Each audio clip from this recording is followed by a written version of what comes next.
member of the band, Davy Jones, retired to Hampshire to train racehorses. But as Martin Dowse reports, he's now giving up the turf to tour. They were billed as America's answer to the Beatles. Originally formed as a prime-time television show about an imaginary band, the Monkees went on to be a success, with 4 consecutive #1 albums in the 60s. Now they're back. Like the Beatles and the Sex Pistols before them, they've become the latest fossils to dig themselves out of rock retirement. It was not a group, and it still isn't. It's a television show about a group, and now we've become a group, a bit like Leonard Nimoy really becoming a Vulcan. At their relaunch in London today, their hair may have thinned a bit, but their enthusiasm hadn't. The band were an Anglo-American concoction. The Anglo portion was Davy Jones, singer and tambourine tapper. He later settled in a quiet part of Hampshire, where he could pursue his passion for racehorses, even riding his first winner last year at the age of 50. To Elvis, home was Memphis. To Davy Jones, it's Droxford. Among villagers today, there was some enthusiasm for their most famous neighbour's return to rock. Yeah, Johnny James, something like that. Jones. Do you remember the Monkees? Yes. It's only age, isn't it?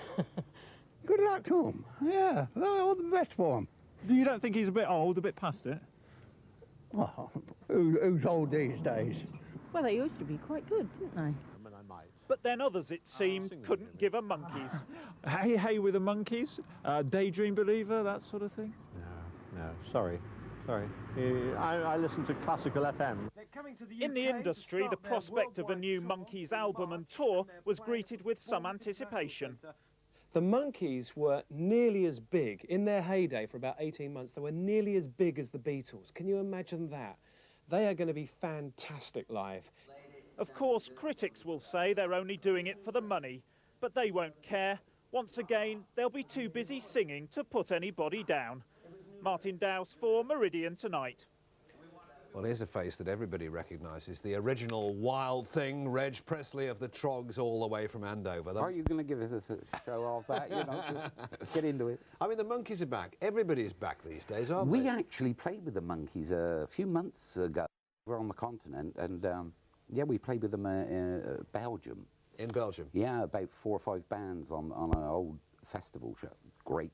But did they not make a mistake there? Because, I mean, you're very big in Belgium. We are. So everybody has that place that they like to be or like to play.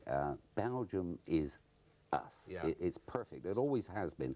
And we really went down a stormer that night. We were supposed to play on this tour that they were, but I think they got a little bit cold shoulder, thinking it would probably be like that all over the world. Right. No, it's just Belgium for us is a fantastic. Dispel a myth for us.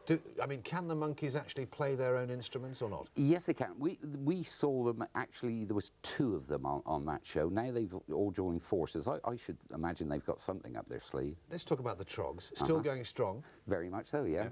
You had a big hit, or at least Wet, Wet, Wet had a massive hit with your song, Love Is All Around. Huge. It's made you a millionaire, which is quite handy, isn't it? It's very nice. At this time of life, it's great. It's like winning the lottery, isn't it, really? It is, yeah. Yeah. Tell me about that song. It didn't take too long to write.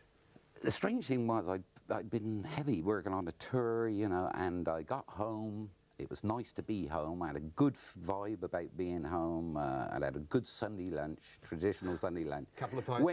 Went to the settee just to flop out in the Joy Strings, Salvation Army band. Yes. We're tapping their tambourines, singing a love thing, you know. And I went over to turn it off, and it just got to me, and I switched it off like that and thought, And by the time I got back, I had a rough idea. 20 minutes, that song was down. Amazing, isn't it? 20 minutes. You've spent a lot of the money that you've made from that song on researching crop circles, and you've got Not a lot. Well, a bit.